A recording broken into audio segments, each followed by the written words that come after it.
Boa tarde. É uma imensa satisfação darmos início a mais uma tertúlia da Academia de Medicina de São Paulo. Toda segunda, quarta-feira e todos os meses, a Academia, já de tempos imemoriais, tem um encontro definido com os seus confrades. E, dessa feita, nós teremos um programa especialmente interessante. Interessante não apenas em função do tema, mas muito em função da pessoa que nos traz. E nós teremos hoje a companhia de Margarete Dalcommo, professora Margarete Dalcommo, graduada em Medicina pela Escola de Medicina da Santa Casa de Misericórdia de Vitória, a nossa Santa Casa de Vitória, que eu tive o prazer de conhecer bastante de perto. Teve sua residência médica em pneumologia e especialização em pneumologia sanitária pela Fiocruz e o doutorado em pneumologia, em medicina, pela nossa Escola Paulista de Medicina. A professora doutora Margarete Dalcommo é docente de pós-graduação da PUC do Rio de Janeiro, foi coordenadora e é membro da Câmara Técnica de Pneumologia e Cirurgia Torácica do CREMERGE. Tem experiência na área de doenças respiratórias, com ênfase em pesquisa clínica em tuberculose e outras micobacterioses. É investigadora principal do ensaio clínico SIMPLIC-TB da Global Alliance for TB Research. Na pandemia de Covid-19, é membro do grupo assessor do Ministério da Saúde da pandemia de Covid-19 na gestão do ministro Luiz Henrique Mandetta. Margarete Dalcommo, ela tem um vastíssimo currículo, mas a leitura do seu currículo, ainda que assim vasto e denso, não nos dá a ideia real da sua dimensão como figura humana. E como figura humana, como cientista, como pesquisadora e profunda conhecedora do assunto que hoje iremos tratar, nós passamos a ela a palavra. Sem mais delongas, muitíssimo obrigado, professora doutora Margarete Dalcommo. Muito obrigada, boa tarde a todos. Muito obrigada, acadêmico e professor José Luiz Gomes do Amaral. Realmente uma honra, me sinto super honrada. Hoje de manhã, há pouco eu lhe dizia, né, como é bom acordar no meio de tantas internações de pacientes graves, né, tanta epidemia, tantas notícias ruins. E eu pensei, ao acordar, eu hoje tenho uma tertúlia. E o fato de ter esse nome tão extraordinariamente acolhedor, né, e sobretudo sendo junto à Academia de Medicina de São Paulo, né, e eu quero dizer a vocês todos que, sendo uma capixaba de nascimento, carioca de adoção, onde eu vivo desde muito pequena, né, desde bebê, São Paulo é também um pouco a minha casa, a Escola Paulista de Medicina é a minha alma mater também, onde eu fui acolhida com extremo afeto por todos os professores, onde eu fiz meu doutorado e com quem eu mantenho as melhores relações, de modo que também, professor José Luiz, sendo da escola, eu quero agradecer esse convite. E esse tema me é muito caro, professor José Luiz, porque olha a professora Lina Mara, quem eu estou vendo, eu há pouco dizia, Lina Mara, que você é a nossa musa inspiradora, né? Então, assim, é isso mesmo, né? Mas, enfim, esse tema me é muito caro, o tema das epidemias, e sobretudo nesse momento. Então, eu começaria essa minha alocução, professor José Luiz, dizendo, né, de pestes e de epidemias, os últimos milênios entendem bem. As epidemias marcam a história do homem. Nunca se reviu tanto o que é permitido pelas novas tecnologias de informação sobre esses fenômenos biológicos e sociais, que necessariamente acompanham a humanidade desde sempre. Só para lembrar, dar um exemplo literário, Boccaccio, no Decamerão, rompe com a mítica medieval. e descreve semiologicamente o flagelo da peste negra, que devastava o continente europeu no fim do século XIV, como todos sabemos. Um dos maiores legados da peste negra foi a destruição daquele frágil sistema médico que vigorava na época, centrado em conceitos hipocráticos de Galeno e de Avicena, porém muito rígido e hermético na prática. Médicos eram todos homens e muito ligados ao clero. Naquele momento, a resposta exigida das novas gerações resultou em muitas mudanças e uma evolução marcada, que levaram a medicina clínica do século XVII em diante. Um divisor de águas históricos levaram, sobretudo, ao Renascimento. Isso é o que nos dá esperança nesse momento de que essa tragédia que vivemos possa nos levar também a um novo renascimento. O grande Petrarca, ao descrever a primeira peste, disse: "Feliz a posteridade que não experimentou esse abismo e que olhará o nosso testemunho como se fosse uma fábula." Com a erradicação da varíola e a quase total da poliomielite, tratamento antiviral para a AIDS, vacina para as gripes, um reviver de práticas simples, hoje chamado técnicas não farmacológicas, até que pareceriam pueris essas técnicas, como distanciamento físico, medidas de higiene, como bem demonstrado na gripe espanhola de mais de 100 anos, nos vemos uma vez mais correndo em busca de solução, diante de um vírus animal, que atravessou a barreira humana e é capaz de se transmitir exponencialmente de uma pessoa a várias outras. A pandemia causada pelo vírus SARS-CoV-2, causando a síndrome chamada Covid-19, que atingiu até o momento mais de 15 milhões e cerca de mais de 2 milhões de mortes, desde seu aparecimento naquele distante dezembro de 2019, né, professor? Eu costumo dizer que nós temos saudade de dezembro de 2019 e a ele nos referimos como se fosse uma outra era, né? Essa é a primeira das epidemias da era digital plena, desnuda do total despreparo do mundo em diversos graus, para responder a esse desafio inaudito. Já assistimos guerras online, porém nunca a desigualdade e a exclusão, a falta de acesso aos cuidados de saúde se mostraram tão presentes em nossas vidas, compulsoriamente trazida pelos meios de comunicação e redes sociais. Desde a peste antonina, ou a chamada praga de Galeno, no século II, tem esse nome pela família que governava naquele momento. Estou vendo o professor Hélio Belliomini, fico até constrangida, né, professor? O senhor que sabe tudo, de falar na sua frente, mas se eu cometer algum erro histórico, o senhor há de me corrigir. Que matou quase 2.000 pessoas por dia em Roma, se seguiram a peste antonina ao longo dos séculos epidemias que marcam a história do planeta. Atribui-se que tenha sido a varíola ou sarampo, mas jamais foi esclarecido a causa da peste. O grande Galeno de Pérgamo, pai da medicina, que vivia então em Roma e tornara-se médico de Marco Aurélio, o imperador filósofo, que também pereceu vitimado pela peste, com sabedoria e estratégia de líder disse: "Não o faça se não é conveniente, e não o diga se não é verdade." E que afirmara com convicção que a destruição da inteligência é um mal maior do que qualquer epidemia. É um exemplo paradigmático, professor José Luiz, com os atuais líderes, seus equívocos e contradições.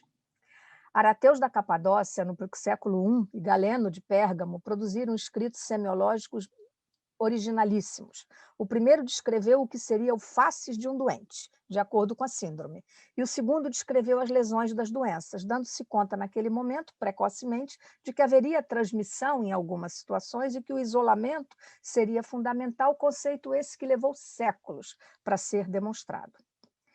A primeira peste bubônica, que eclodiu em 1329 no gueto de Avignon, foi marcada pelo preconceito ligado à ignorância, atribuído aos judeus. Sob o papado de Clemente VI, o quarto papa de Avignon, que perdoou de pecados todos os mortos pela epidemia. Vale lembrar que apenas em 1894, Alexandre Yersin descreve o bacilo causador da moléstia, a bactéria Yersinia pestis, após as seguidas epidemias pelo mesmo agente ao longo dos séculos que se seguiram. Entre 1347 e 49, a chamada Black Death foi efetivamente o maior desastre biomédico na Europa e possivelmente na história, matando 20 milhões de pessoas e considerado proporcionalmente às populações, os florentinos, na ocasião, consideraram-na a exterminação da humanidade. A experimentação e o demonstrar da validade na ciência, embora hoje mais exigida do que nunca, nos remete permanentemente à história do homem, a curiosidade intelectual pela descoberta e o prazer propiciado pela demonstração. O grande historiador e humanista do mundo magrebino, Ibn Khaldun, por quem eu tenho muita paixão, de século XIV, certamente uma voz apenas comparável a Santo Agostinho de Hipona, como conhecedor dos homens, nos ensina que mesmo um conhecimento extremo não nos isenta de nenhuma certeza de ser posta à prova ou à crítica. Ninguém está completamente certo. Percebeu o tamanho do flagelo e descreveu. Ambas as civilizações ocidental e oriental foram visitadas por uma praga muito destrutiva chamada pestilência, levando ao desaparecimento de populações e destruindo muito das boas coisas e da criação do mundo inteiro. Nesse sentido, como o grande Averroès, de 1126, de quem aprendera as lições filosóficas, linhas de conduta, defende a ciência que nos é tão presente e exige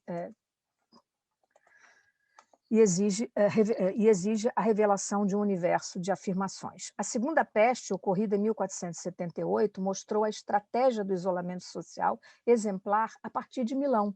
Olha como líderes inteligentes fazem a diferença. Que, de fato, foi das cidades, ao contrário do que aconteceu com a SARS-CoV-2 e a Covid-19 na Itália nesse ano passado, Milão foi das cidades que menos sofreu do que qualquer outra em razão da perfeita organização do controle sanitário.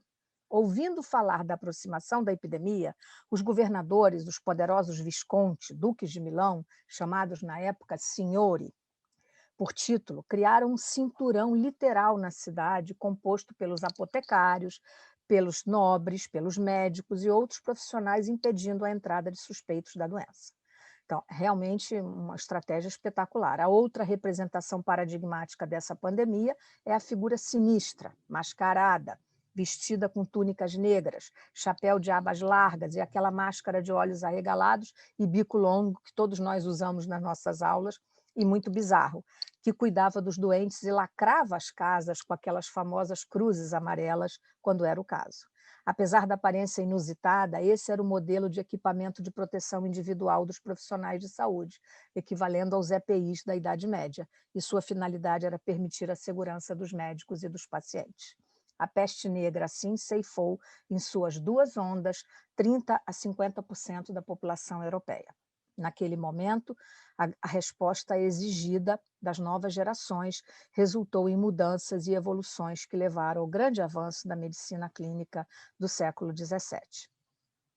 As moléstias infecciosas foram, sem dúvida, e transmissíveis, foram, sem dúvidas, cataclísmicas em muitos momentos da história ocidental e nas Américas, registrando-se aí o desaparecimento do Império Azteca na metade do século XVI por um surto de varíola. Durante os séculos XVIII e XIX, o Ocidente ainda viveu, em 1720, a Grande Praga de Marsella, também transmitida pela pulga do rato, com quase 250 mil mortes na França, e a peste persa, no atual Irã, em 1772, ceifando 2 milhões de vidas. E as epidemias foram recorrentes de febre amarela nos Estados Unidos, a primeira pandemia de cólera surgida em 1817 no continente asiático, que se alastrou pela Europa e pelas Américas. Marcaram, assim, o nascimento da Revolução Industrial, com a população europeia havendo dobrado de 200 para 400 milhões. Os avanços da medicina, sobretudo na descoberta da etiologia e a descrição dos patógenos nas doenças transmissíveis, foi marcante. A denominada gripe espanhola, então já estou entrando no século XX, ou a pandemia do vírus da influenza, com sua primeira onda ocorrida em 18, de origem provável à China, à época governada pelos chamados senhores de guerra, exterminou aproximadamente 50 milhões de pessoas no mundo, o que equivaleria, na proporção da população atual do planeta, a mais de 200 milhões. Permanece a controvérsia sobre sua origem, uma vez que a mortalidade observada entre os trabalhadores chineses nas linhas de frente da Primeira Guerra Mundial foi muito baixa, levando a conjecturar se haviam adquirido imunidade. A segunda onda da pandemia se deu meses depois, devastadora nos Estados Unidos, com 8% de letalidade. Matou mais pessoas do que a AIDS nos seus primeiros 30 anos de ocorrência. A chamada peste branca, ou a velha tísica, entre tantos nomes que toma ao longo da história, sabidamente também acompanha o homem há milênios, como demonstrado em estudos genéticos realizados em múmias dos Vales dos Reis, no Egito, e outras pré-colombianas no Peru. Descrições abundam na literatura médica e nos romances. O grande Ibn Sina, o Avicena, considerou a doença sindromicamente, como Hipócrates já o fizera, como moléstia disseminada, e a descreveu em estágios como pré-inflamatório, ulcerativo, cavernoso. O médico dos médicos foi retratado, Ibn Sina ou Avicena, no best-seller O Físico, de Noah Gordon, e num filme de Philip Stoltz, nos últimos anos, com magistral interpretação do ator Ben Kingsley. Numa reflexão, a transmissão e a propagação da doença, no sentido de peste, né, e hoje chamada tuberculose, fora muito controversa, era controvérsia secular, uma vez que a doutrina hipocrática de hereditariedade operou como um dogma por muito tempo. Apenas em 1865, Antoine Villemont, o grande conhecedor dos trabalhos de Pasteur, demonstrou sua transmissibilidade inoculando material de animais doentes em sadios. E, finalmente, o grande Robert Koch, no Instituto Pasteur, identificou seu agente causal, o Mycobacterium tuberculosis, conhecido até os nossos dias como bacilo de Koch. Há um personagem que me agrada muito, que se chama Roland Barthes, um grande escritor, e Roland Barthes tem a melhor descrição, a meu juízo, e mais comparável a um personagem que também é muito marcante, porque eu tenho muita paixão, é um livro que marcou muito a minha vida, que é A Montanha Mágica, do Thomas Mann. E Roland Barthes tem uma descrição que se assemelha em muito à vivência de Hans Castorp, que é o ator, é o personagem, digamos, o herói da Montanha Mágica. E Barthes diz, né, descrevendo esse ambiente, numa reflexão comparativa sobre esse novo ambiente nos tempos de pandemia e confinamento, vale esse registro que eu considero único, do que foi o ambiente sanatorial dos chamados tísicos em todo o século XIX e parte do XX. Uma das personalidades, Roland Barthes, que encarna o physique de rôle da tísica, trabalha muito para o seu exame de vestibular quando tem uma súbita hemoptise. E ele define como uma quebra na sua vida. Passa 12 anos em sanatórios, nos Pirineus, no Midi, e, a exemplo de outros, faz desse longo período em que cada dia é o prenúncio da morte, mais ou menos como o poeta Manuel Bandeira também diria depois, nosso poeta tísico mor, nada literário para o poeta faz de cada dia uma despedida, a véspera da morte. Barthes, sob o isolamento, o medo do contágio, com o corpo prisioneiro, vive o verdadeiro começo de seus anos de grande produção. Sua reflexão do momento se inspira no Nascimento da Clínica, obra seminal para todos nós, que Foucault publica nesses mesmos anos. Descreve para si o fato mórbido, a forma pela qual ele se manifesta, com a distinção entre sintomas e sinais, a percepção do médico, o ato de cuidar, que define como o contrário do processo vertiginoso de que se reveste a enfermidade, suas combinações de sinais e a morte. A tosse, essa mesma tosse que aterrorizou Hans Castorp, o herói da Montanha Mágica, ao chegar ao sanatório de Berghof, em Davos.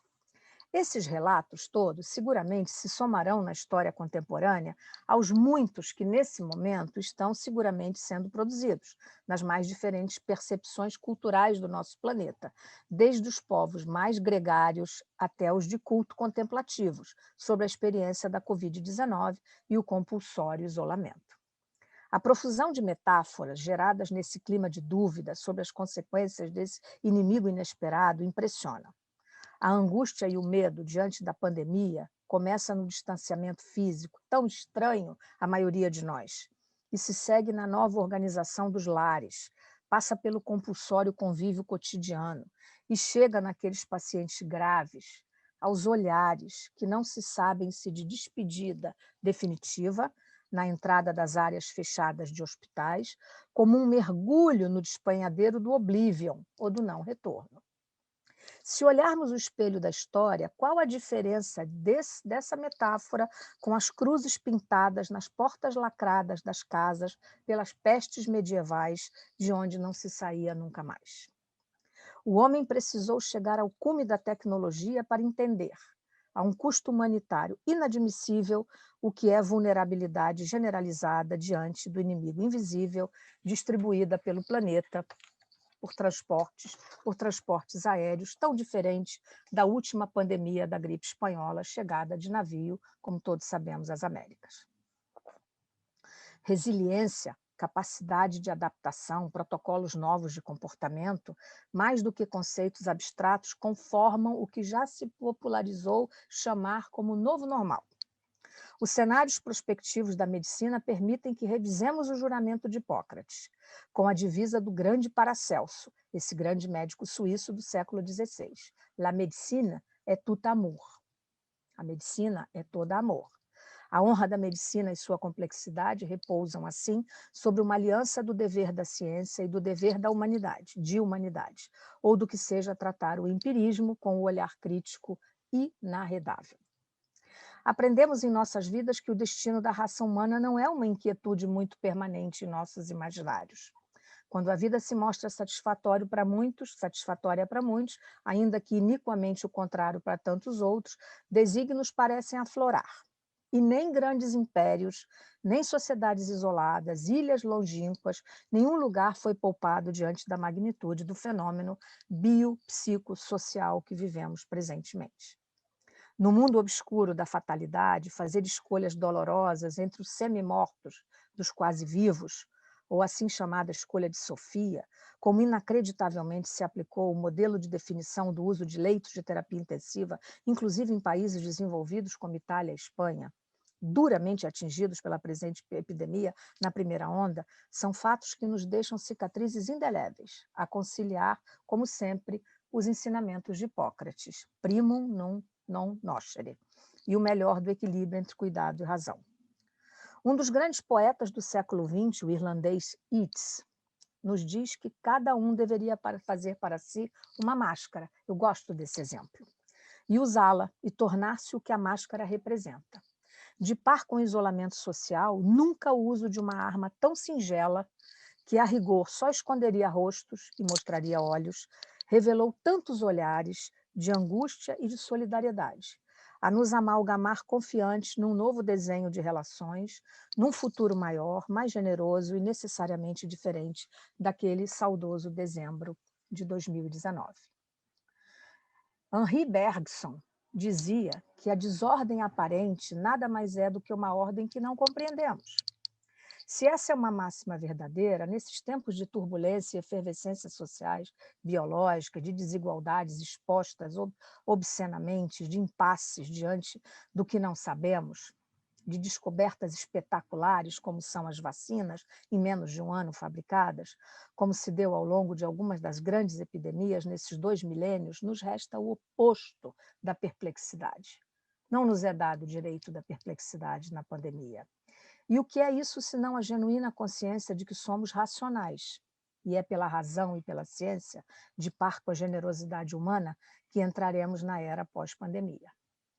O grande escritor Oliver Sacks, médico como nós, que falta ele nos faz? Fala de descobertas e ideias prematuras, que na arena da ciência jogam um papel de grande relevância. Em seu seminal livro Rio da Consciência, ele nos lembra que a história da ciência e da medicina deve boa parte do seu sucesso a rivalidades intelectuais que forçam cientistas a confrontar anomalias e ideologias arraigadas, desmonta conceitos, e que essa competição, sob um debate e julgamento abertos e franco, é essencial para o progresso científico. Nenhum de nós tem nenhuma dúvida disso. Quanto tempo vai durar a pandemia e quando se encontrará um tratamento eficaz? Quando chegaremos às vacinas de segunda geração que poderão nos proteger na transmissão? Não se sabe. Mesmo reconhecendo o estranhamento do mundo, nós, médicos e cientistas, estamos sujeitos a ansiedades e inquietudes, mas precisamos preservar o ceticismo saudável. Ibicina, de novo, em tempos difíceis de epidemia, o Avicena disse: a imaginação é metade da doença, a tranquilidade é a metade do remédio, e a paciência, a perseverança é o primeiro passo para a cura. Como médicos e cientistas, almejamos merecer o status de Hakim, que é como a Avicena chamava seus alunos aprovados nos duros testes de conhecimento médicos e de humanidades. À guisa de nos reconciliar, portanto, como um depois necessariamente novo, lembro também um autor de que gosto muito, me lembro que eu fiz minha monografia no curso secundário sobre ele, lembro Teilhard de Chardin, o grande jesuíta e filósofo, após seus anos servindo no fronte francês da Primeira Guerra Mundial, que escreveu em janeiro de 1918, curiosamente pouco antes da primeira onda da gripe espanhola. Será necessário que a humanidade adulta, sob pena de perecer à deriva, se eleve à ideia de um esforço humano específico e integral. Após se deixar apenas viver por tão longo tempo, ela compreenderá que é chegada a hora de se revelar ela mesma e fazer o seu caminho. Nada mais natural. E eu concluiria, professor José Luiz, dizendo, né, nós não podemos recusar a cientificidade formal, que torna os textos científicos, por vezes, e as descrições de descobertas necessariamente muito complexos. Nós não podemos desistir de buscarmos um olhar novo, adoçado pela melhor curiosidade intelectual e nutrido pelo melhor humanismo. O nascimento da medicina, sabemos todos, foi clínico, semiológico. Seu desenvolvimento será semiológico. Seu período de glória foi e é científico, e seu futuro será necessariamente humano e social. Entretanto, essa medicina, fundamentalmente de olhar o outro, só evoluirá sob esse marco se permanecer fiel à grandeza da descoberta dos 2 últimos séculos, dos grandes mestres que nos ensinaram: o rigor metodológico, o espírito crítico permanente, a recusa de dogmas e ideias preconcebidas, a consideração do demonstrado pelo experimento científico bem conduzido, e hoje, como ontem, essa exigência há de permanecer. Essas eram reflexões que eu fiz nesse período, professor, que o senhor gentilmente me deu e me coloco à disposição para uma reflexão coletiva com os senhores, com quem certamente eu só tenho a aprender. Muito obrigada.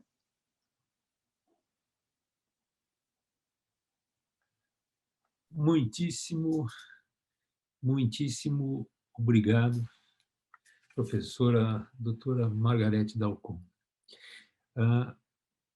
A expectativa da sua exposição nos entusiasmava muito. A sua exposição foi absolutamente maravilhosa. Nós tivemos aqui um passeio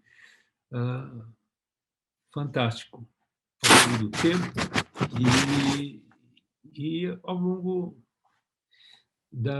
dos caminhos pelos quais a humanidade percorreu neste planeta, né? E foram momentos da sua exposição, foram momentos inesquecíveis, assim como temos que acentuar aqui a tristeza em ver a sua exposição encerrar-se, não é? Porque nós gostaríamos de continuar ouvindo as suas considerações durante Posso continuar, muitíssimas horas. professor? Eu escrevo, Olha, eu escrevo muito sobre isso, né? Então, esse é um assunto, a história das epidemias, né? E agora há pouco vi o professor Hélio Belliomini aí, né? Então, assim, até gostaria muito de ouvi-lo, porque ele certamente é um estudioso, né? Conhece bem isso, né? Então, assim, a história das epidemias é a história do homem, em última análise, né? Se nós analisarmos cada um desses episódios, sobretudo os últimos 2 milênios, né? Cada uma desses episódios gerou alguma coisa boa. E muitas pessoas já me perguntaram, professor, se eu tinha, eu já dei esse exemplo outras vezes, se eu tinha esperança. Eu digo, olha, eu nunca sou pessimista, né? A gente trabalha muito, e eu acho que eu acredito no homem, né? Eu acredito no ser humano. Então, quando eu estou muito triste, muito, assim, um pouco deprimida, né, por tantas mortes e tantas famílias enlutadas que nós somos certamente forçados a acompanhar, e eu escrevi isso hoje, né, porque o jornal o Globo cometeu o desatino de me colocar como colunista, né? Então eu escrevo todas as terças-feiras na coluna A Hora da Ciência, no Globo, já tem mais de um ano. Então já tenho uma quantidade grande de artigos que estou preparando para transformar num livro. Brevemente vai sair o livro com os meus artigos. Eu escrevi agora esse último sobre esse jovem ator que morreu, chamado Paulo Gustavo, e eu fiz uma homenagem às mães, né? Enfim, então chamei de Donas Hermínias, o luto de todos nós, né? Que é o personagem mais icônico que ele criou baseado na mãe. E eu falei um pouco disso de novo, né? De outra maneira, né? De um outro approach, né? Nós não podemos perder a esperança de que isso não pode nos tornar piores, né? Mais afastados uns dos outros, né? Nós temos visto coisas também muito positivas, né? Eu acho que a ciência, a prática médica, essa vivência tão diferente, tão compulsória, a qual nós estamos submetidos nesse quase 16 meses, né, professor, nos fez ficar mais sensível, eu não tenho dúvida disso, né? Eu me interneço, às vezes, com coisas que eu fico constrangida, assim, de alguém perceber que eu posso estar emocionada até, com demonstrações, o número de comportamentos diferentes que nós tivemos que tomar com pessoas nas áreas, nos chamados covidários, né? Quando nós fechamos aquela porta, fica o nosso olhar, né? Então, eu dei no nosso grupo aqui do Rio, chamado Humanidades na Saúde, que era coordenado pelo nosso saudoso e queridíssimo amigo Ricardo Cruz, né? E então eu falei sobre isso, né? Eu disse, o olhar humano nunca foi tão exigido, porque é o que fica. E nós pudemos ajudar muitas pessoas numa situação diferente, né? Pacientes que precisavam ter desejos atendidos, né? Como fazer um testamento, formalizar uma união estável. São exemplos práticos que eu vivi, né? E nós pudemos ajudá-los. Então, eu fico imaginando, né, professor Hélio, como é que foi nas outras epidemias, né? Como é que essa ajuda se dava, mas certamente alguma coisa, uma liga muito humana, eu acho que ainda nos deixa a esperança de sair com alguma coisa boa, sabe, professor José Luiz? Pois, pois então, eu estava aqui pensando na, se estávamos realmente despreparados, como foi a expressão usada pela senhora, professora, no início dessa exposição, ou se nem tanto. Tá? Qual era qual era a dimensão do nosso despreparo? Nós estávamos vivendo aqui, talvez, uma causa comum de todos os desastres. Os desastres do nosso tempo são desastres, muitos deles determinados pelo despreparo ou pelo preparo parcial, né? O nem tanto vem aqui. Quer dizer, nós conseguimos desenvolver tecnologias absolutamente fantásticas, mas nós não as dominamos completamente e, portanto, isto nos leva a acidentes gravíssimos. Eu acho que o acidente gravíssimo, eu não me refiro aqui a um eventual, um hipotético acidente em um laboratório chinês, como tem muitas pessoas que, que, que fabulam a respeito, né? Mas o nosso desenvolvimento tecnológico nos permite disseminar um agente patológico numa velocidade tão grande que não é possível fazer-lhe face a partir do mesmo desenvolvimento tecnológico que nós temos mostrado no sentido de sequenciar os vírus, de entrar na sua intimidade e produzir vacinas, né? Eu acredito que nós estamos aqui chegando num momento emocionante e otimista, né? Com relação a se nós vamos vencer essa corrida, a corrida das vacinas contra as variantes, né? Será que nós vamos vencer essa corrida ou não? E, para atrapalhar um pouco, nós temos aí a nossa imensa capacidade de propagar as variantes em função da entropia que caracteriza o ser humano. Nós não conseguimos ficar quietos, nós temos que nos mover para todos os lados o tempo todo, e isso é um enorme problema. Eu também sou otimista com relação à nossa capacidade de vencer o vírus. Eu não sei se nós conseguimos vencer duas outras pestes que sempre afloram em momentos difíceis como esse: a peste da ignorância e a peste da intolerância. São duas situações que sempre vieram ao longo da história, e a professora ilustrou várias dessas situações, mas hoje elas afloram com muita intensidade, né? A ignorância e a intolerância. Seria tão bom se nós conseguíssemos também trabalhar vacinas com relação a essas outras pestes, né?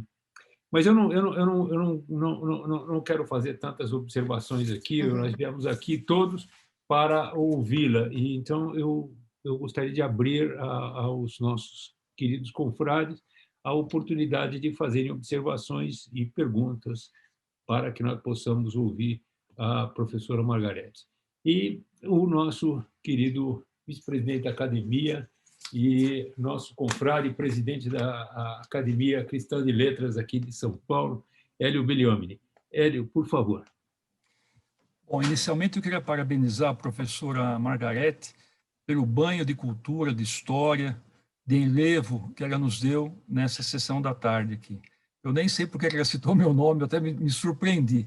Realmente eu estou querendo saber. Mas eu podia sair pela tangente e falar assim: olha, eu não fui dessa época, então não sei dizer muito bem o que aconteceu. Mas eu já vi seus livros, professor. Obrigado, obrigado. Tenho em casa. Eu queria assim, aproveitar a senhora que tem assim, uma grande... vamos fazer assim bom, todas essas epidemias, nem eu, nem a senhora, nem todo mundo viveu, nós conhecemos pela história. Mas todo mundo aqui é jovenzinho o suficiente para se lembrar de uma grande epidemia que nós vivemos no Brasil, né? Na época, eu era estudante de medicina, e talvez como a maioria daqui, eu já recém-formado alguns, e nós vivemos a epidemia da meningite, né? E eu me lembro muito bem que naquela época não era uma pandemia como essa aqui que nós estamos vivendo hoje, mas era uma epidemia nacional. E eu me lembro que naquela época o cidadão chegava no pronto-socorro com febre, era sinônimo de punção lombar. Era essa a rotina que se fazia naquela época, né? Com febre, punção lombar. E eu me lembro também que nós o máximo que se fazia na época era pedir para evitar aglomerações e tal, né? Mas não na intensidade, e jamais, eu não me lembro de pedir para usar máscara, coisas nesse sentido, né? E jamais digamos assim, a determinação que nós vemos hoje em dia, né? Imprensa, meios de informação, tudo quanto é jeito. Então, se a senhora pudesse fazer um paralelo, um comentário, né? Eu tenho a impressão que essa epidemia da meningite, nós todos aqui desse grupo, provavelmente todo mundo viveu, né? Nós somos contemporâneos a essa infecção que houve aqui no Brasil. Se a senhora pudesse, e a senhora na área também de saúde pública, se a senhora pudesse fazer um paralelo entre aquela situação e a de hoje, o que mudou, o que nós aprendemos no sentido do manejamento da saúde pública nessas duas situações?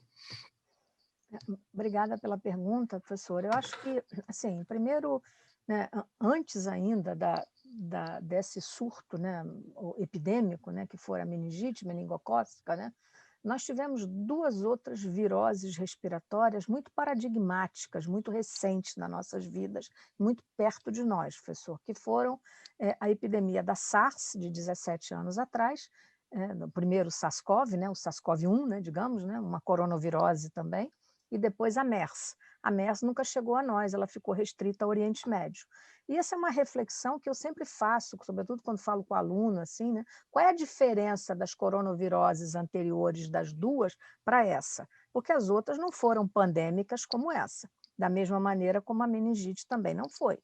Então, por isso é que, assim, nós conseguimos controlar com tratamento, com prevenção, com medidas não farmacológicas e farmacológicas. A diferença desse fenômeno, digamos assim, que nós estamos vivendo, né, tão inaudito em nossas vidas, né, alguma coisa que atravessou a barreira humana, né, e aqui queria fazer um parênteses, professor.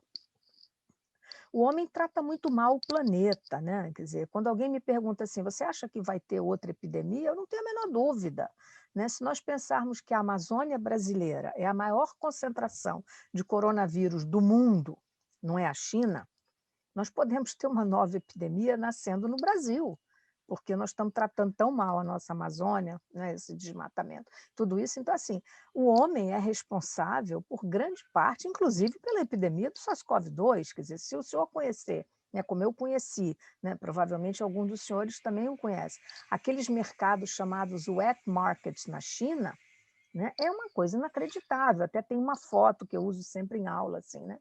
Aquele monte de morcego em cima de uma prateleira, porque eles comem, e o morcego é um bicho muito especial, porque ele é um animal de temperatura muito alta, ele é portador de uma quantidade de vírus enorme, ele é gregário, e embaixo daquelas prateleiras, onde aquilo é vendido a quilo como alimento exótico, né, que eles comem, tem uma porção de gaiolinhas de pequeninos mamíferos. E foi o mamífero que estava nelas, aquele pangolim que parece muito o tatu brasileiro, né, é um mamífero pequenino de casca grossa, de pele grossa, melhor dizendo.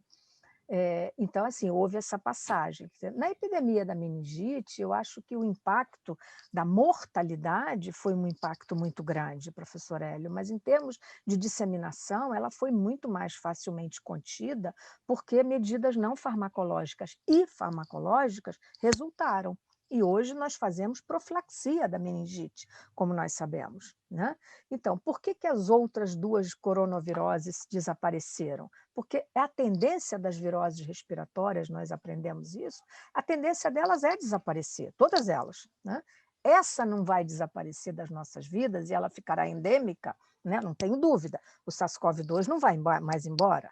Ele agora vai ser incorporado, muito provavelmente, àquele painel de vírus que nós usamos diante de um paciente com suspeita de pneumonia viral, onde nós vamos incluí-lo no painel viral, provavelmente, né? É o que vai acontecer.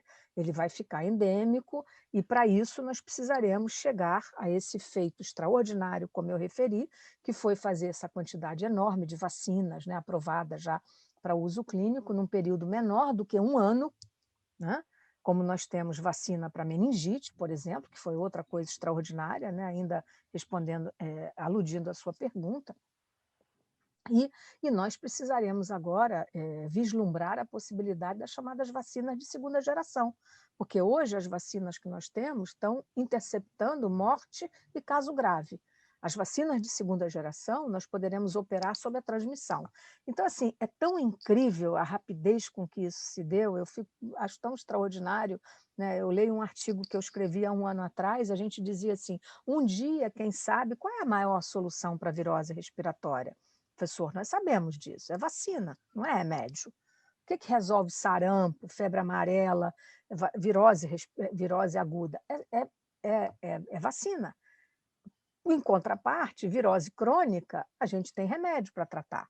Então, nós temos remédio para AIDS, nós temos remédio para hepatite C, nós temos chance de eliminar a hepatite C no mundo, com os tratamentos hoje de 12 semanas, não é isso? Então, assim, mas virose aguda não. Virose aguda tem que ter vacina. Então, assim, e a meningite eu acho que a gente controlou de maneira muito... E, assim, a proporção dos dois fenômenos é muito grande, né? Pois não. Me permitir mais uma pergunta, talvez futurista. A senhora acha que nós somos passíveis de entrar num programa de vacinação anual contra mutantes de coronavírus, assim como nós temos uma vacina anual para influenza? Tá desligado o seu microfone. Isso. Obrigado. Para influenza. Olha, professor, eu não saberia responder isso, né? Eu pergunto aos virologistas, que nos ensinam muito, né? Mas a impressão que nós temos é que, não sei se é anual, mas com alguma periodicidade, eu não tenho dúvida que nós precisaremos ser revacinados. Pela razão pela qual eu falei anteriormente, né? Essas vacinas, chamadas de primeira geração, elas estão operando sobre dois resultados esperados, né? Reduzir morte pela doença, sobretudo nos mais vulneráveis, e reduzir hospitalização, caso grave. No segundo momento, sobretudo as vacinas chamadas genéticas, né? Imaginando que nós temos hoje 4 plataformas vacinais diferentes, né? As vacinas de vírus inativado, as vacinas ditas de vetor viral, as vacinas ditas genéticas e as outras vacinas que ainda estão em fases pré-clínicas, né? As vacinas genéticas, que são as de RNA mensageiro, eu não tenho dúvida, né, pela grande complexidade da sua fabricação, as diversas etapas, enfim, eu não tenho dúvida de que trocar o RNA mensageiro, nós já aprendemos, não será tão complexo. Então, muito provavelmente haverá uma segunda leva de vacinas, que nós chamaremos vacinas de segunda geração, e que vão poder ser feitas maciçamente ou massivamente, interceptando a transmissão, como nós fazemos com as vacinas que usamos hoje para outras viroses respiratórias, como a gripe, etc. O SARS-CoV-2, curiosamente, professor, ele não é um vírus tão mutante quanto a influenza. O vírus da influenza é um vírus muito menor, ele muta muito mais. O SARS-CoV-2 muta, mas ele é chamado um vírus pesado pelos virologistas. Ele é mais preguiçoso, digamos, né? Ele já mutou, né? Mas ao longo desses quase 1 ano e meio que nós o conhecemos entre nós, ele mutou 400 vezes, tem mais ou menos umas 400, 450 mutações detectadas, muitas delas, inclusive, das cepas circulantes no Brasil pelos nossos valorosos e valorosas, né? Porque as mulheres tiveram um papel bonito nisso, né? No desvendamento do genoma no Brasil, muito rapidamente, né? Nos grupos que nós sabemos, da professora Esther Sabino, e Universidade Federal de Minas Gerais, enfim, vários grupos, e da Fiocruz, nós desvendamos muito rapidamente. E as variantes que hoje nos assustam. Então, como ele é um vírus que tem uma taxa de transmissão ainda muito alta na comunidade, e é isso que favorece, como o professor Zé Luiz aludiu há pouco, é isso que favorece, é o caldo de cultura para ter variante, é circular muito. Aí, ao acaso, ele vai fazendo erros na transcrição do seu RNA, né, e vai mutando. Mas ele não é. Então, assim, a impressão que eu tenho, né, sem, enfim, sujeito à revisão, obviamente, é que nós precisaremos, sim, fazer reforços vacinais. Não sei se daqui a 1 ano, mas, eventualmente, daqui a 2 anos, quando tivermos vacinas, ou mesmo essas vacinas hoje em uso, né, já há estudos prevendo que seja feito das vacinas de dupla dose, eventualmente uma terceira dose, como já é conjecturado até para a Coronavac, que é uma vacina de vírus inativado, né? Como nós sabemos. No Brasil, nós temos as 3 plataformas hoje, né? Vírus inativado com a Sinovac, vetor viral com a AstraZeneca Fiocruz e a vacina de RNA mensageiro com a Pfizer, né? Muito bom. Professora Margareth, deixa eu lhe fazer uma pergunta que extrapola um pouquinho o tema desta palestra, mas considerando seu envolvimento na Fiocruz, né, sua intensa participação nessa prestigiosa instituição, ontem eu estava lendo um artigo bastante interessante sobre crianças e a Covid-19. E a impressão que eu fiquei do artigo é um artigo grande, denso, e eu só fiz uma primeira leitura, né?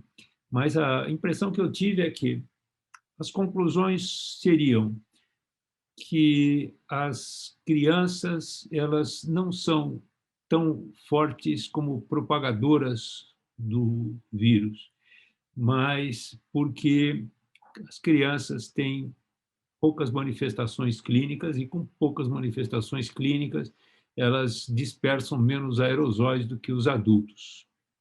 Portanto, é mais fácil que os adultos transmitam a doença para as crianças do que as crianças para os adultos, que são mais sintomáticos. Por outro lado, se nós não vacinarmos as crianças, nós não vamos conseguir interromper a perpetuação da pandemia, né? E crianças são 25%, ou menores de idade, são 25% dos brasileiros, da população do Brasil. Portanto, isso aqui é um desafio imenso. Nós temos que vacinar as crianças e alguns lugares já estão começando a estender o processo de vacinação abaixo dos 8 anos. Então, como a senhora vê isso? E como é interessante esse comportamento, né? Porque me lembro de, há uns 10 anos, assistir uma discussão, essa foi uma discussão lá na Organização Mundial de Saúde, sobre o fechamento das escolas para que as crianças não adoecendo, não contaminassem os idosos que viviam com elas. Então, se não me engano, aquela apresentação foi sobre medidas especificamente tomadas na França por ocasião de epidemias, onde as escolas são fechadas justamente para que não sejam as crianças a propagar a doença. E aqui nós estamos vivendo uma situação que me pareceu diferente, não é? Seria por causa das manifestações clínicas serem menos intensas nas crianças da Covid-19 do que nas outras viroses? Esta é uma questão. Olha, professor, a gente está aprendendo muito ainda, né, eu diria, com isso, né? Mas nós, no início, ficou muito claro, né, desde o advento da pandemia, da Covid-19, que as crianças eram menos atingidas. Desde a China foi assim. Isso se replicou na Europa e no Brasil também. Quando a epidemia chegou aqui, ela chegou rapidamente e muito pesada, logo de início, né? Desde os primeiros casos que nós tratamos depois do carnaval do ano passado. E era claro naquele momento que as crianças seriam grandes portadoras de vírus, grandes cargas virais, naquelas sorrisos e boquinhas lindas, né? E de que elas seriam transmissoras muito fáceis para os mais vulneráveis, sobretudo os mais velhos. Então, as escolas foram fechadas, etc. Eu, particularmente, né, enfim, com todo esse aprendizado, tive muitas reuniões, inclusive até aí em São Paulo, com os procuradores, etc., que nos procuraram para considerar se era ou não oportuno reabrir as escolas, né? E baseado naquele conhecimento daquele momento, ao longo dos primeiros, eu diria, 6, 7 meses, nós sempre fomos muito duros, dizendo não tem condição de abrir escola, porque a desigualdade, inclusive, se impunha, as escolas privadas tinham condições algumas de testar os seus funcionários, e eu sempre disse, olha, para abrir escola tem que testar todo mundo, tem que ter o distanciamento físico adequado, todo mundo de máscara, testar semanalmente, nenhuma escola teria condições nem financeiras de arcar com isso.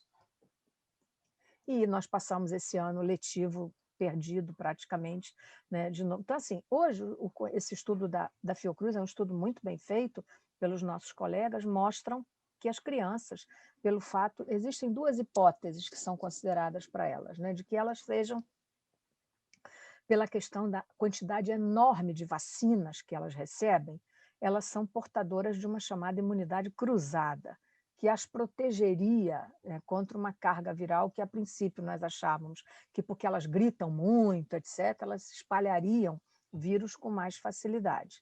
Então, por isso é que hoje, né, isso fez rever, inclusive, uma posição de muitos de nós, inclusive a minha, né, hoje eu sou francamente favorável à reabertura das escolas, porque eu considero que o prejuízo de ter criança fora da escola outro ano letivo é tão trágico, né, que é melhor que nós consigamos vacinar. E naquela ocasião em que nós demos todos esses pareceres, nós não tínhamos vacina, e agora nós temos vacina.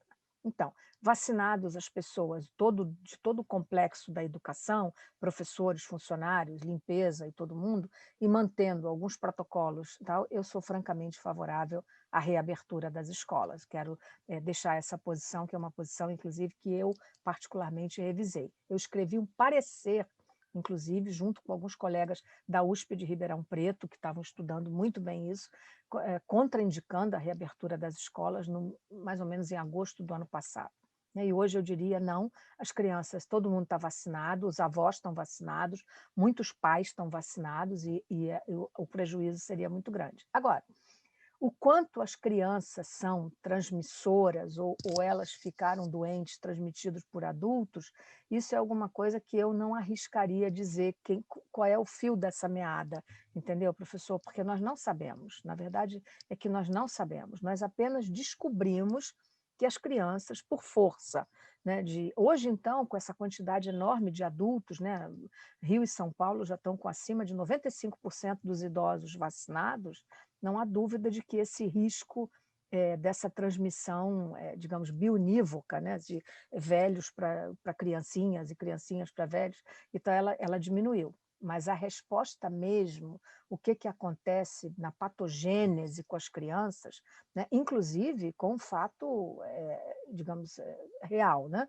Essa segunda onda, ela foi muito pior para as crianças. A variante P1, por ser uma variante muito mais transmissível, adoeceu muito mais crianças do que na primeira onda. Então, hoje, aqui no Rio, São Paulo, né, a gente tem muito contato, Rio Grande do Sul, nós tivemos uma taxa de ocupação de terapia intensiva de criança e adolescente muito maior do que na primeira onda. Então, provando que esta variante, ela era, sem dúvida nenhuma, ela é, né, no caso, já que ela é responsável hoje por mais de 90% dos casos, ela é responsável por uma transmissão muito maior, inclusive entre as crianças. Então, assim, eu diria que nós ainda vamos responder melhor essa pergunta, professor, mas não quero me alongar. Acho que tem um outro acadêmico que quer fazer uma pergunta. Isso, nosso confrade Jorge Carlos Machado Cury. Com a palavra, Cury. Boa tarde, obrigado, Zé Luiz. Boa tarde, doutora Margarete, parabéns, excelente a sua explanação. Eu tenho acompanhado as suas manifestações outras vezes e agradeço muito pela sua independência em se manifestar de forma com tanto bom senso e qualificação, diante de um quadro que a gente tem que reconhecer, que tanto a população brasileira como até os médicos, né? A gente percebe frequentemente, o doutor Zé Luiz falou agora há pouco da questão da tolerância, né? Nós temos que ser muito tolerantes, porque tem realmente pessoas assim muito, o termo tem sido negacionistas, né? Até, como a senhora bem sabe, também gestores e governantes que insistem em posições que a gente sabe que estão claramente reconhecidas como importantes, como distanciamento, máscara, vacinação, né? Então, eu perguntaria para a senhora, diante desse contexto, parece que na época da febre espanhola também ocorreu algo semelhante, qual que seria a melhor postura para nós médicos tomarmos diante desse contexto, até temendo uma terceira onda, sendo que a segunda está fazendo estrago incrível no Brasil, nos deixando também nos anais da história? Obrigado. Olha, professor, eu não sou muito otimista em relação à terceira onda, não. Eu acho que nós teremos uma terceira onda, né? E por que eu acho isso, né? Eu não acho nada, né? Eu estou baseando nos fatos, né? Porque nós ainda mantemos uma transmissão muito alta, nós não temos mais condição, pelo cansaço do país, né, de toda a população, diante do tempo de duração dessa epidemia, de fazer mais lockdowns, etc., etc., né? Teria sido certo no momento certo e nós nunca o fizemos de maneira correta, né? No Brasil nunca alcançou 60% de distanciamento físico, que seria o dado ideal. São Paulo foi quem mais chegou perto, com 58% em alguns dias, mas não muito. Então, nós nunca cumprimos isso bem. Então, eu acho que, considerando a Índia, a situação da Ásia nesse momento, né, eu acho que ela é muito temerária para nós, né? Hoje, uma epidemia ela é muito rapidamente disseminada, né? Nós vimos o tempo que levou da China para chegar ao Ocidente, foi muito rápido, né?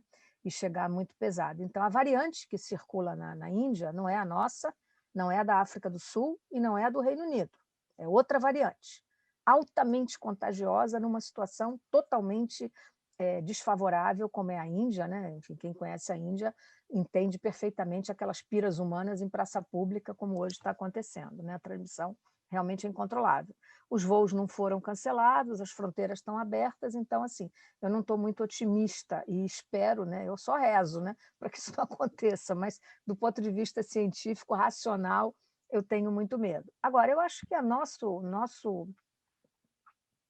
o nosso comportamento, digamos assim, eu vejo, converso muito, né, com colegas, e acho que a sua pergunta não é uma pergunta, certamente o senhor há de concordar comigo, é de coerência, né? Nós temos que estar abertos a revisar conceitos, né? Há pouco eu disse, eu revisei conceitos, eu dizia, olha, não pode abrir escola, não pode abrir escola. Mas hoje, passado 1 ano e meio, né, eu fico pensando, meu Deus, eu visito sempre, professor, nós temos projeto aqui no Rio, né, nós saímos do nosso castelo acadêmico, digamos assim, e vamos a um outro mundo. E nós temos projeto da Fiocruz de grande envergadura, numa área de favela aqui do Rio, né, que é muito pior do que Heliópolis ou Paraisópolis, aí de São Paulo, que são as favelas da Maré, com nível de violência enorme. E nós temos projetos grandes lá, de testagem em massa, temos aplicativo, então, cada caso detectado, nós examinamos 4 contatos, então, um projeto lindo. Eu já fui algumas vezes lá para ver, para apoiar os jovens colegas que estão lá trabalhando, né? E é muito impressionante, quer dizer, porque o que nós vemos quando nós chegamos naquela realidade, né? Que se nós não interviermos nesse tipo de realidade, nós não temos como pensar no controle sanitário, né, quando aquelas populações estão vivendo, inclusive, sob um domínio que nada tem de científico, nem de sanitário, um domínio de uma coisa chamada violência. Né? Então, assim, é muito complexo, né? Explicar isso para um estrangeiro, né? Quando eles me perguntam sobre isso, eu falo, meu Deus do céu, a pergunta tem que ser rápida, porque não dá para eu explicar isso em 1 minuto, porque é muito complexo. Mas eu acho que a nossa postura é uma postura de coerência, quer dizer, nós temos que rever conceitos. Né? Então, por exemplo, eu recebi a informação, professor Zé Luiz, né? Infelizmente, né? Mas a gente não pode recusar, né? De que serei convocada para a CPI do Senado. Isso não é exatamente uma boa notícia, né? Mas, enfim, vamos lá dizer como especialista, né? Como alguém da área médica, digamos assim. Né? E a parte pode não ser uma boa notícia para a senhora, professora, mas é uma boa notícia para nós. Não, certamente Concordo, não é. concordo. Não é? Concordo. Eu falei, a gente tem. Como é que a gente diz não? E aí a nossa procuradora da Fiocruz disse: olha, doutora, sinto muito, mas não tem como dizer não, é convocação.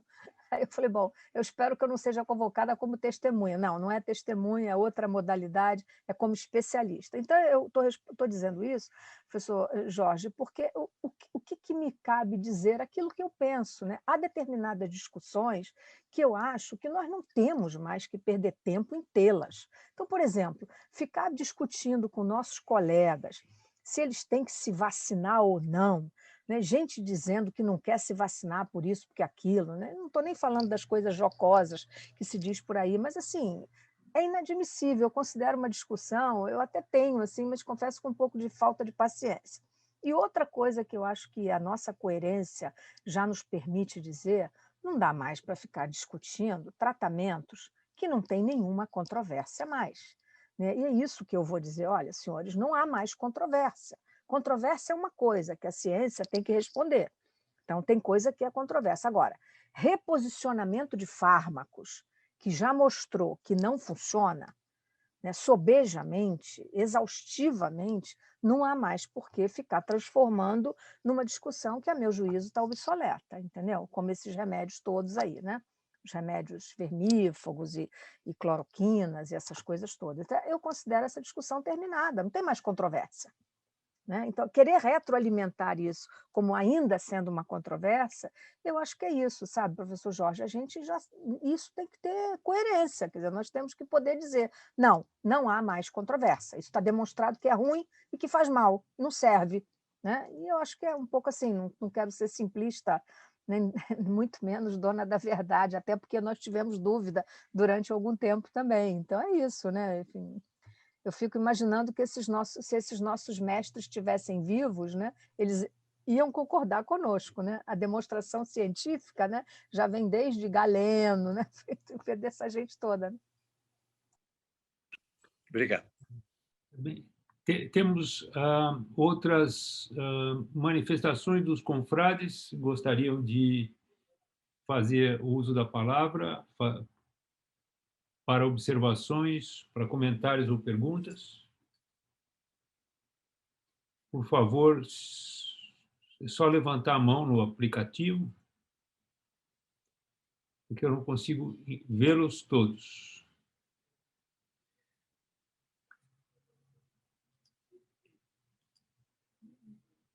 Por favor, Cláudio Cerner, confrade Cláudio Cerner. Boa tarde a todos. Eu queria inicialmente cumprimentar, como já cumprimentei no chat, no bate-papo, o brilhantismo da palestra da professora Dalcomo e aprendi muitíssimo com sua revisão histórica. E já se dizia que quem não olha para o passado e esquece a história está condenado a repetir os seus erros, né? E eu creio que o melhor livro que eu li o ano passado, e é por isso que eu pedi a palavra para recomendar esse livro, chama-se A Grande Gripe. É um livro que foi publicado em 2007 nos Estados Unidos e foi editado ano passado em português. Apesar de ser um livro de quase 600 páginas, é um livro delicioso. É um livro dirigido a leigos e me causou espécie, como a professora muito bem disse, como 102 anos depois, primeiro, me desculpem a contundência, mas como é que eu posso dizer de uma forma delicada?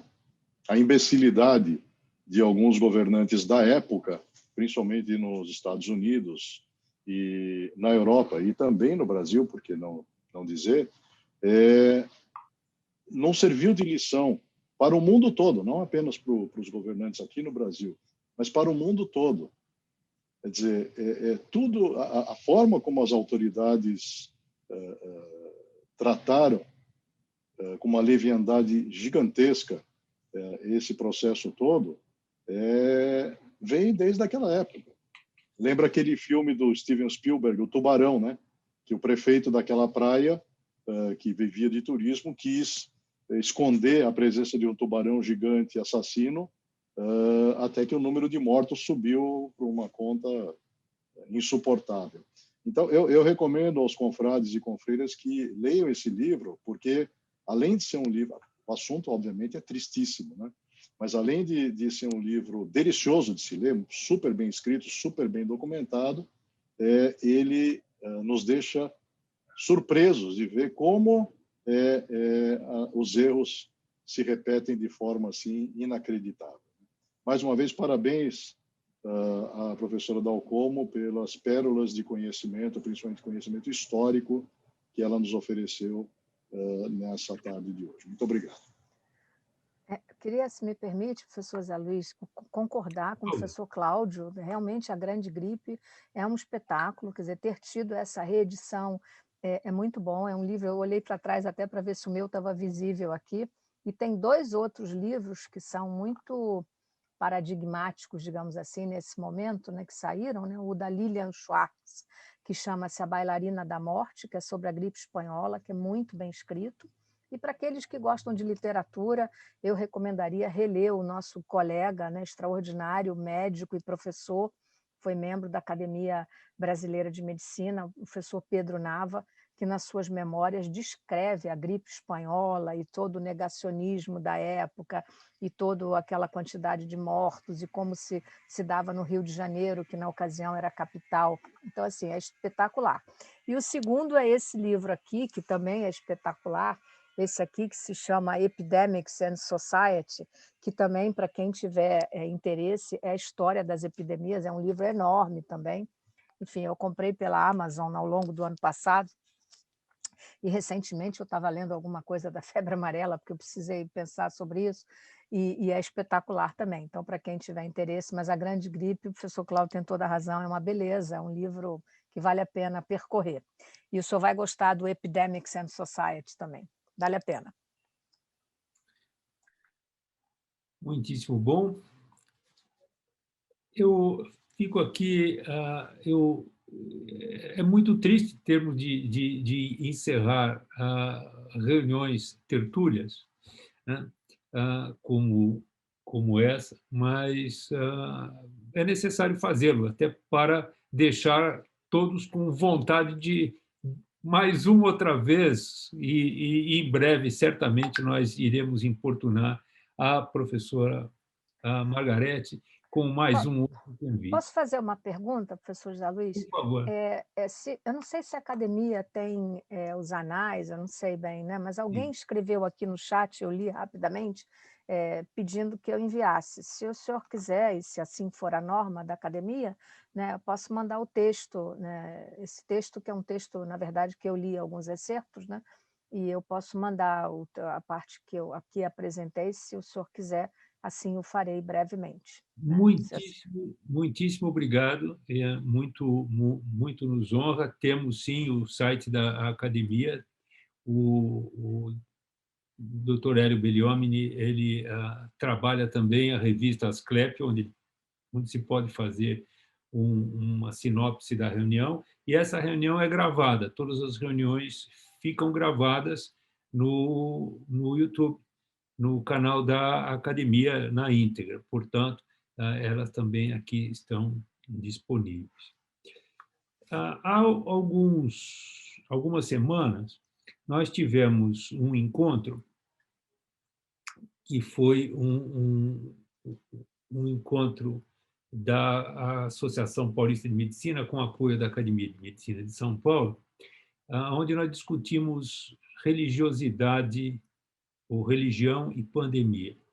Nós tivemos, então, naquela ocasião, o rabino Ruben Sternstein, que nos falou um pouco sobre a religião judaica e a história das pandemias.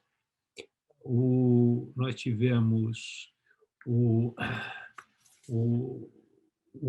padre católico, que foi um padre que trabalhou durante muitos anos na capelania do Hospital das Clínicas. Nós tivemos o representante da comunidade islâmica e tivemos um pastor presbiteriano. Todos nos transmitiram mensagens muito interessantes.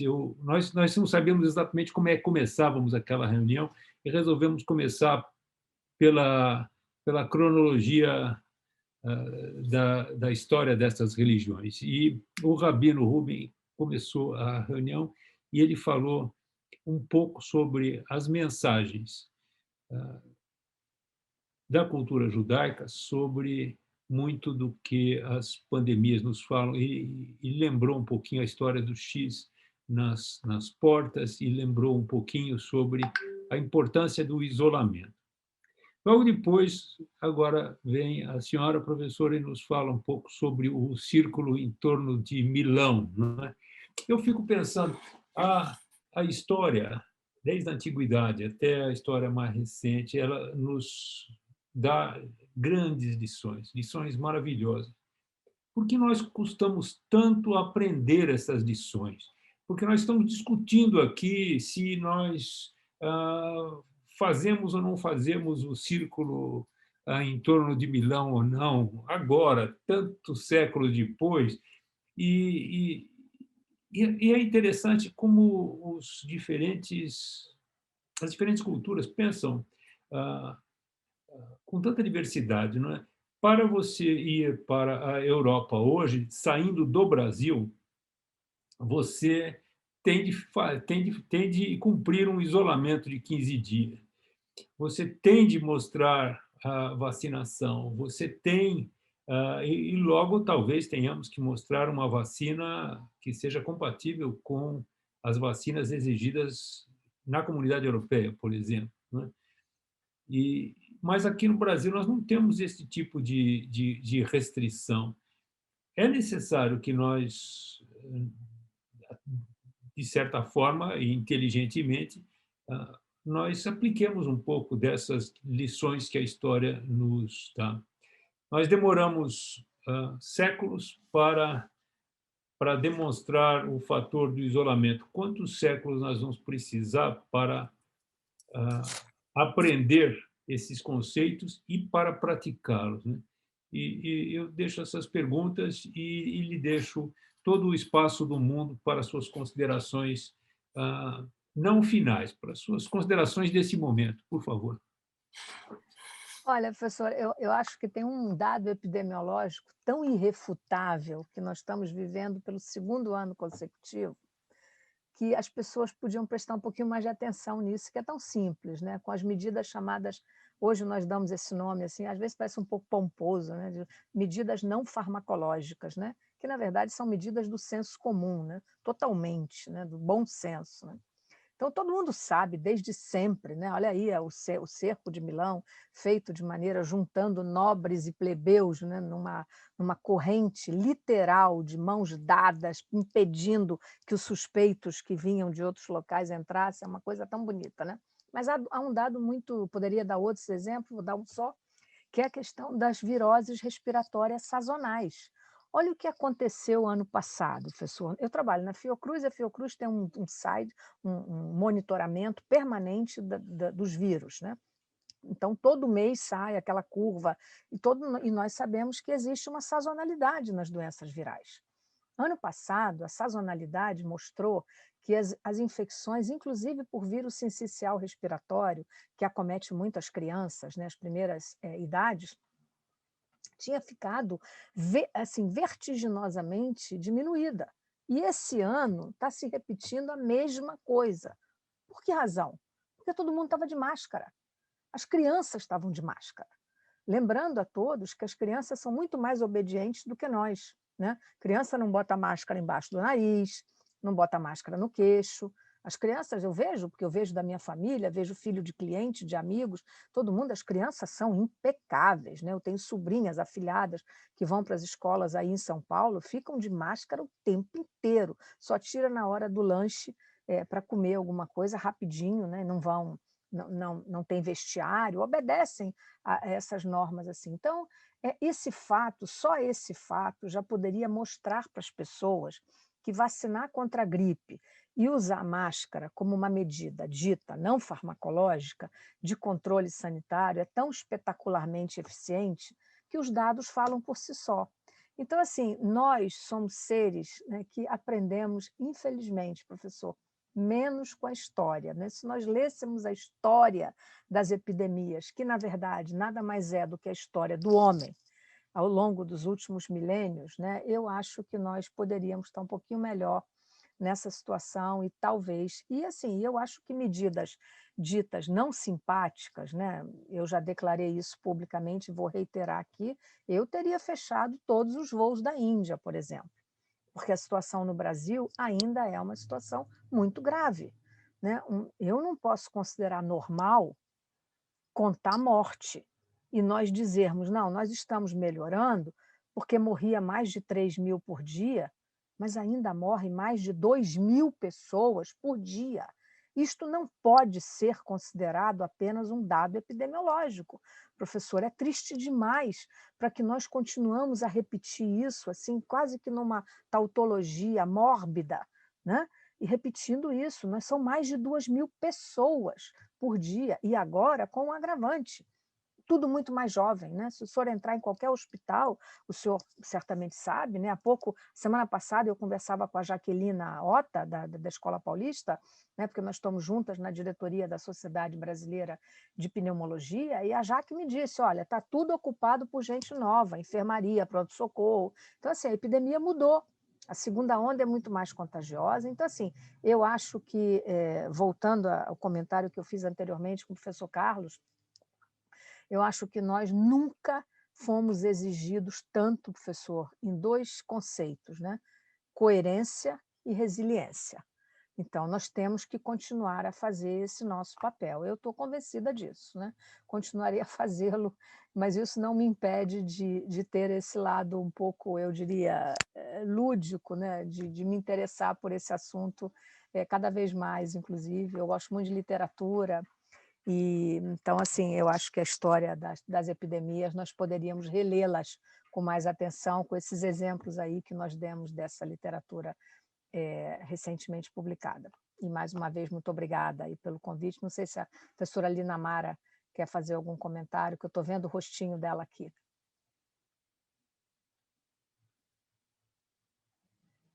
Está fechado seu microfone. Está fechado. Está fechado. Sim, sim. Pronto. Margarete, ouvi-la é um presente, né? Eu comentava com o Zé Luiz antes de começar. Você ilumina, né? Você traz a história, você ilumina.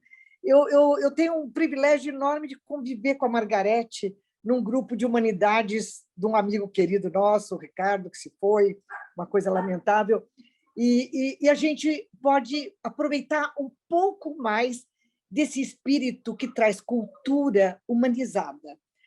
O conhecimento que ela tem não é um conhecimento trivial, ela faz uma diferença enorme como pesquisadora, como jornalista científica, porque ela tem uma coluna imperdível, imperdível, mas é nesse diálogo franco, nessa conversa gostosa, que a gente aprende e fica...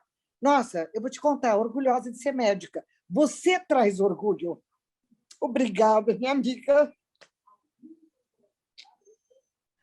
Você que é musa inspiradora, Linamara, não eu. Não, você ela é maravilhosa. Em tudo que ela faz, falei, em tudo que ela a faz. gente falava, o Ricardo e toque eu. de perfeição. Ricardo e eu, a Linamara inspira. Obrigada, Linamara. Olha, querida, você trouxe hoje... Eu acabei de escrever aqui no chat, um dia inesquecível. Obrigada, Linamara. Se a Linamara não usasse a palavra, eu já tinha até preparado aqui a vocalização dessa mensagem que ela deixou aqui no chat. Foi um dia inesquecível. Muitíssimo obrigado, Margarete, por nos ter proporcionado esse dia. E até muitíssimo breve.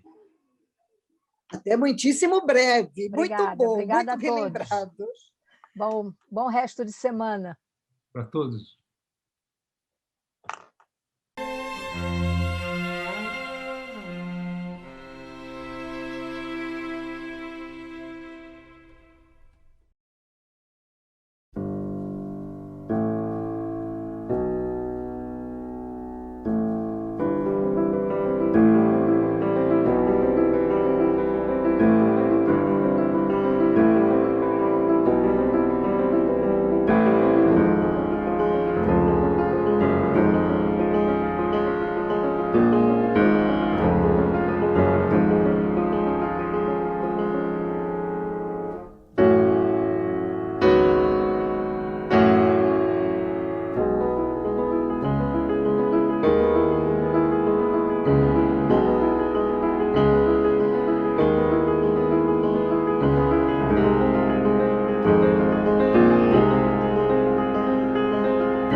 Thank you.